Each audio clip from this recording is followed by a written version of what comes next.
So filming myself over the last couple of years is something I've grown to love.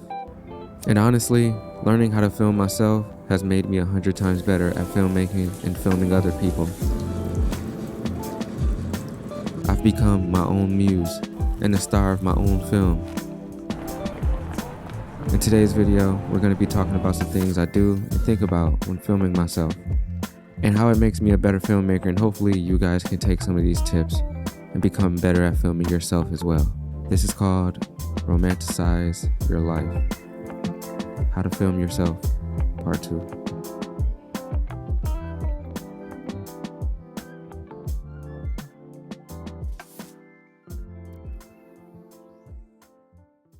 Alright, so hello, hi, how's everybody out there doing today?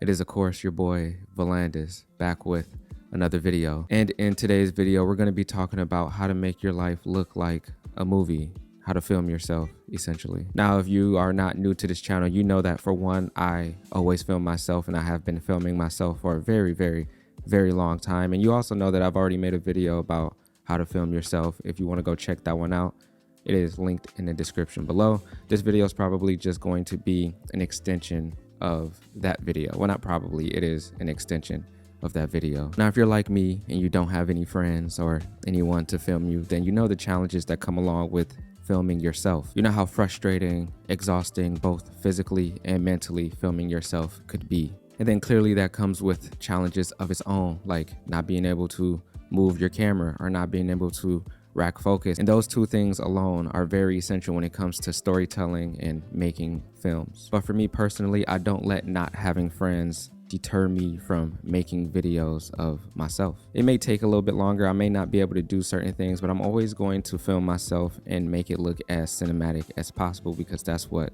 filming myself for me is all about, is making it look like I'm not filming it. So yeah, in this video, I'm just going to give you guys a few tips and the things that I do and think about when I go forward with filming myself for these YouTube videos and whatever else the case may be. So number one, making your life a movie.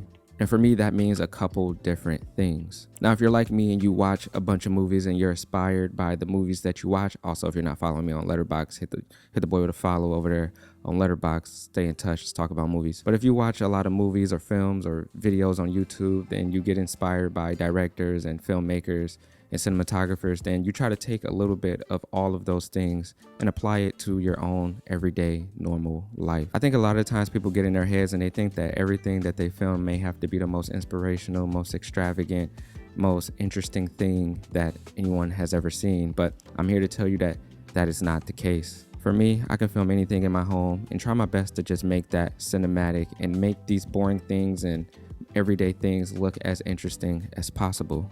And I do that by one, filming the things around me and not making the film just about me. So whatever I'm doing, whether that's cooking breakfast, waking up and going to brush my teeth, grabbing a drink from the fridge, watching TV or playing a game, whatever the case may be, I always try to make sure that the environment that I'm in and the things that I'm interacting with are also just important to film as is me. I feel like involving the world around you helps you not only take a little bit of pressure off of just filming yourself, but it also opens up the world that you're in and lets your audience into a world that they're not in. For me, filming the things around me and an environment around me, also coupled with me inside of that environment, helps me add motion into the frame as well. Now, clearly you can't move your camera, rack focus, or do anything that involves touching your camera when you're in the video and filming it. So adding motion and doing things within the video and not just having a still image, it's going to help tremendously when it comes to making the life around you cinematic and just making your life look cinematic as well.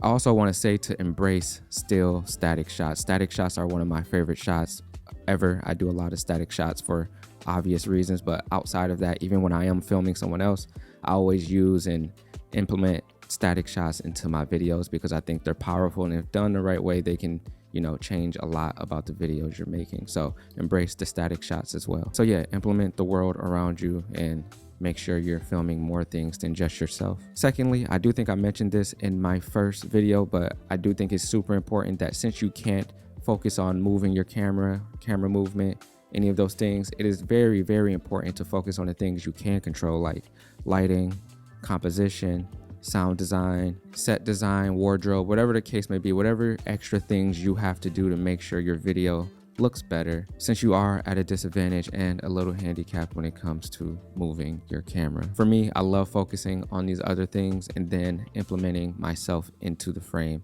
after these things are already taken care of, because I feel like that helps me and gives me a little bit more of an advantage when I can't move my camera. So number 3 for me, and that is the 3-shot rule. And for me, the 3-shot rule is essentially an establishing shot, a medium shot, and a close-up shot. And the 3-shot rule is just something that I made up personally for myself. It's not an actual filmmaking rule, because as we all know, and as I've preached plenty of times, there are no rules. I break the rules all the time. So yeah, essentially the 3-shot rule for me helps me establish my story and make the story and piece it together better for me. And for some reason in my head, that helps me push my story further along, especially when I'm filming myself. I feel like it's easy to get these 3 different shots. That way I can have 3 different looks and 3 different feelings and 3 different emotions kind of within the same thing that I'm filming. And I think it overall just helps me be a better filmmaker. And it's just a practice and rule that I gave myself to be a better filmmaker,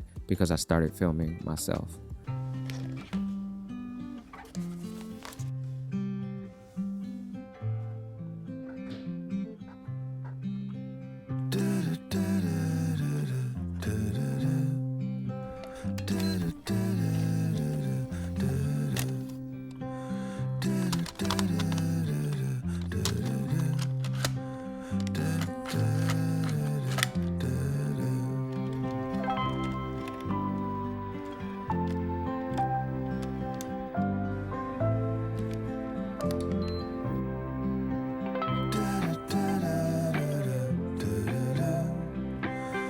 All right, so number 4 is acting and actually being in a movie. A lot of the times, 100% of the time that you see me doing anything in these videos, whether it's sleeping, brushing my teeth, writing something down, whatever I'm doing is clearly 100% me acting, and I'm not doing it for real. But in these videos, I do these things for real and I act because not only do I enjoy acting, but I also just think that putting that extra little time and effort into these videos does a world of wonders. Clearly, if you're sitting there not moving, not engaging with things that you're doing, or not at all acting like these are the things that you are doing for the first time of that day in that video, then it's going to seem a little weird and it's going to come off a little not as fluent and believable for that matter. Now, we watch people walk to and from the camera and away from the camera all the time in these videos, and clearly you have to go back and grab your camera and take it with you to the next location or set up a new composition. Now, doing these things can be exhausting, but I think for the viewer, when seeing these things, they kind of forget that you do have to go back and grab your camera, or that this is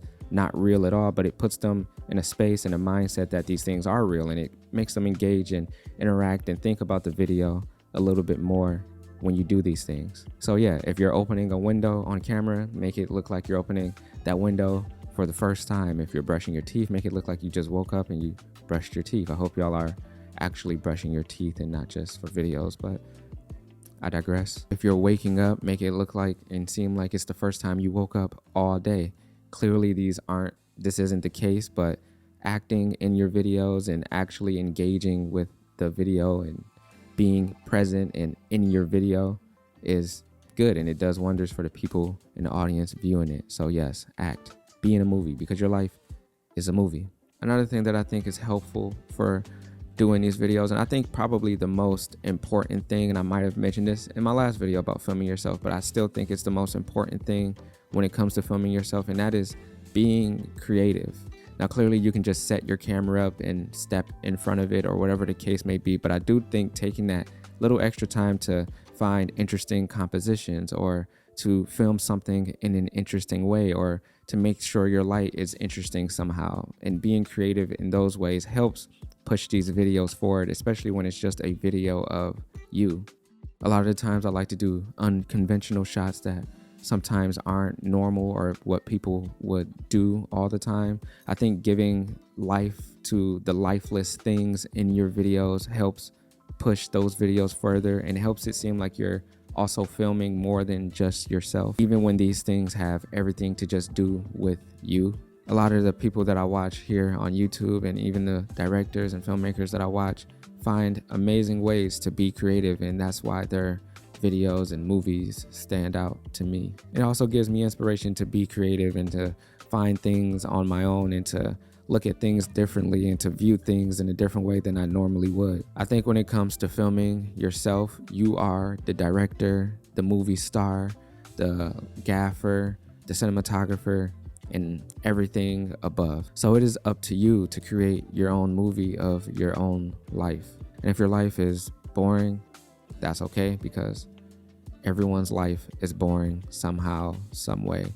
But it's up to you to make sure that boringness is interesting. So be creative. So yeah, that's really all I got. I might make another how to film yourself video in the future because I have a lot more things written down, but I have no real time left to film it. So I might be making another video like this in about a year or two, or whenever I decide to do it. But yeah, with that being said, I hope you guys enjoyed the video, got something out of it. If you didn't, I do apologize. If you are not subscribed to the channel, please do me a favor and hit that subscribe button. It would be truly and gratefully appreciated. If you are already subscribed, I'm not talking to you because you already did what you had to do. So yeah, with that being said, I'm gonna get up out of here and I'm gonna go do some shit. So see y'all in the next one, man. You know the vibes. Let's get it.